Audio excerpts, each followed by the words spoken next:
Assalaamu calaykum waraxmatullaahi tacaala wabarakaatu. Halkan waxaa ku soo bandhigi doonaa kontonka todobada dowladood ee Islaamka ah.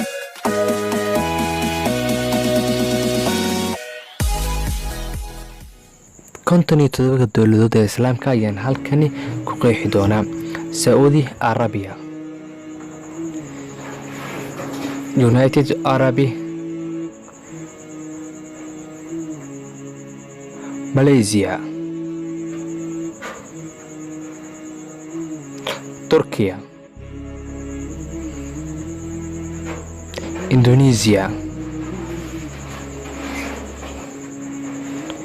Iran, Nigeria, Algeria, Kuwait,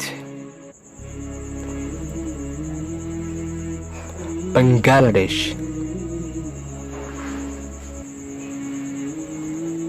Libya, Kazakhstan, Qatar,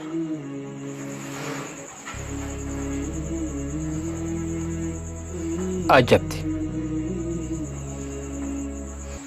Oman,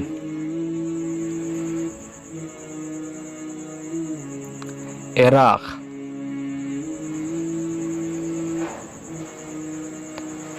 Pakistan, Bahrain, Tunisia,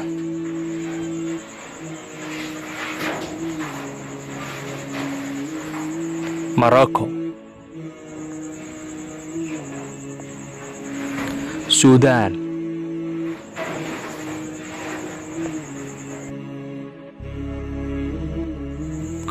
Yemen, Syria, Azerbaijan. Daman kale noo haray waxaa ku qeexi doonaa qaybteeni kale insha Allah.